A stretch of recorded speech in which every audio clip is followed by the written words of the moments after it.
I'm afraid of sharks too. I mean, I don't want to be on anybody's menu, although I've been tasting it. But moving on to our next speaker. Toastmaster Benjamin Urrutia has been a Toastmaster for 22 years. And loves every opportunity to keep learning about public speaking. How do you apply a concept of uniqueness to yourself? Benjamin will tell us how. Please welcome Toastmaster Benjamin Urrutia.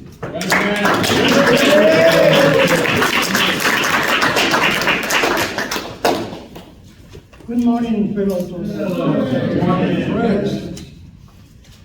Today I'm going to talk about a topic called uniqueness. There is a moment in life where you want to know, what am I going to do next? What do I have to offer? Okay, what am I going to do?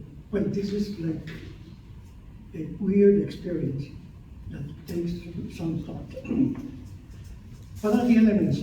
Well, know about yourself a little bit, compare yourself to others, decide specific qualities, how to implement them, and measure performance.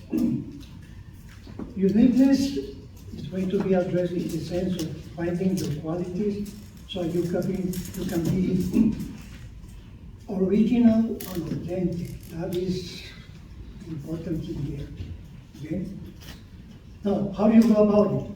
First of all, when you're going to examine yourself, like me, I have to dress myself, not physically, but in front of a paper, so you can write down what you feel you are, your qualities. And there is a model called SWOT, SWOT, that is very good because it takes you on the sequence, and at the end, more or less, you know who you are and what you want to do. Yeah.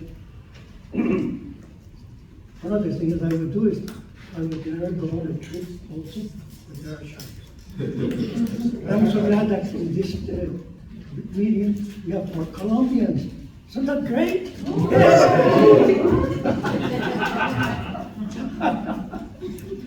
Okay, let's say the DS means strength.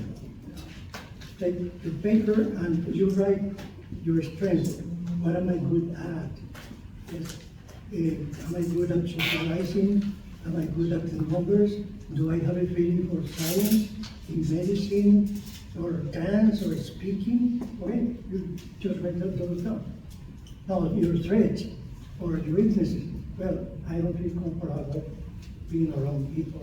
I don't like to talk to strangers, and so on. So you make your list. And at the end, then you choose what qualities you feel you have, and then you try to orient your life about those parameters. Yes? Okay, so this is a complex process that may change from time to time. For example, I'll give you my own experience. I went to engineering school. I spent 4 years getting my degree. I worked in Chicago for 3 years or so. It was a big company. But then I felt I was not where I wanted to spend the rest of my life. And I wanted to do something in business. So I went ahead and went to graduate school and got an MBA. And this is where I spent the rest of my previous life, in finance, and I like it. At the same time, I was taking some other courses to complement what I was doing. Now, the things also that you do is look at your peers, who is outstanding in something. I want to take the case of our friend Toastmaster Tim Dinger. He's very good at putting out social events, yes, and also in analyzing, and we can see him. He's very good.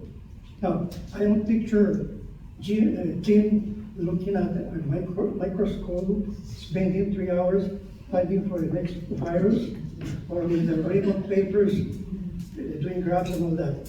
So he's good. Also, Kamiker, where is Mr. Kamiker? He's the next speaker.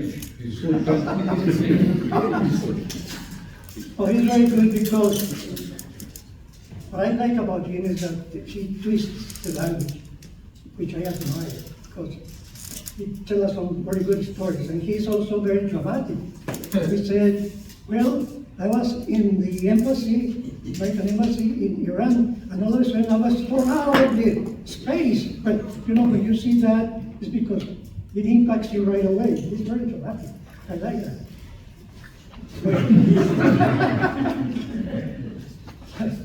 All right. So the idea here is that we take those fine qualities, but we keep our personality. Each time that we come here, we show our own personality. Yes, and when we are speaking or when we do a table topics, how you absorb the impact of a question that you don't know anything about. So that shows how you can react. And it also shows when you take a position in our club, how you direct and how you impact or inject, imprint your personality. So those are the traits. This is very good to know because also you can spot qualities in other people, especially when you are managing a group. So that you know who does best doing what, and you focus your ideas or your projects on those persons that are going to do this, because your performance is very important in an organization. Also, it is also very important because if you know your qualities, then you can market your qualities and be outstanding in that field. So what I want you to know or to believe here is that knowing who you are is very important, your capabilities or even your differences. And that will help you to get on the road to success in reaching your personal, social, and professional goals.